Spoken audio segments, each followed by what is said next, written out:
welcome to God's 5 Minutes with Pastor Ed Wilson. Reach him at gods5minutes@gmail.com. Now, here's Ed Wilson with God's 5 Minutes. Hello, friends. Proverbs 4:12 reads, "When thou goest, thy steps shall not be straitened, and when thou runnest, thou shalt not stumble." In this passage, Solomon makes a familiar comparison of life to a path which automatically suggests constant change, continuous progress in one direction, the idea that all our steps are connected to each other and that we move toward a definite purpose and conclusion. In this verse, the path has a name. It is the path of wisdom. When thou goest is referring to the plod that makes up most of our lives with its slow, steady, uneventful march. When thou runnest, that refers to life's crises, when we are called upon to abruptly shift gears into the everyday to an exciting, dramatic, sometimes dangerous and frightening dash. And about both states, the humdrum and the startling, the promise comes that if we walk in the path of wisdom, we shall neither detest the one nor be overwhelmed by the other. The truth is, there is only one way by which those conditions can be fulfilled in our lives. Solomon's words approach to the highest development of Old Testament spiritual understanding. From this and other verses in his writings, there rises a serene, queenly figure of wisdom, which comes down to us as somehow more than a set of homely instructions, and yet does not quite rise to the level of a living, moving person. And thus, his writings mean more than perhaps he saw in them. They mean for us Christ, which is both the wisdom and power of God. So we have the opportunity to look more deeply than the suggestions and instructions of words written in a book, and see, shimmering through the darkness of the age in which he lived, how wisdom took to itself a human form, for the Word became flesh and dwelt among us.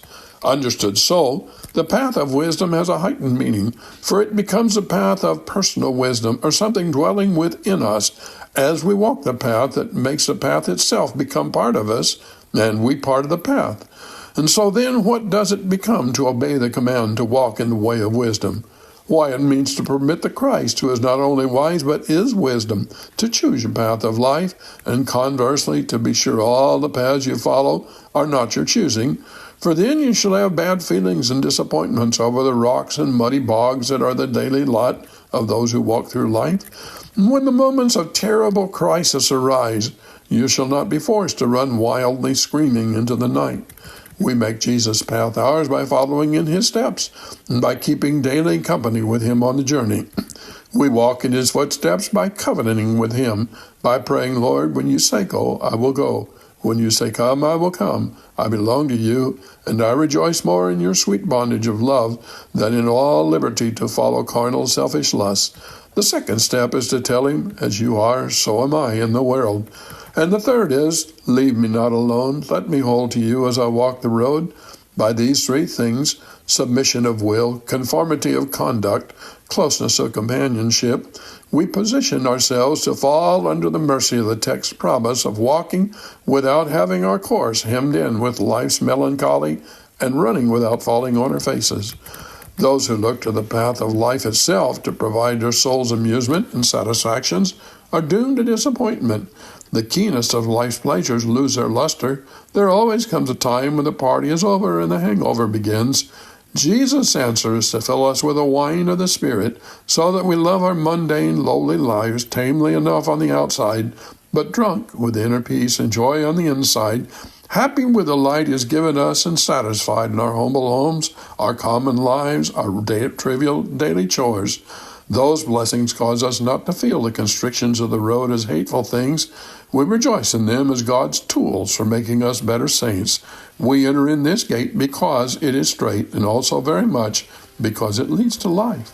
Have you talked to God today? You have been listening to God's 5 Minutes with Pastor Ed Wilson. Reach him by email at godsfiveminutes@gmail.com. Tune in next time to hear more encouraging thoughts from God's Word on God's 5 Minutes with Pastor Ed Wilson.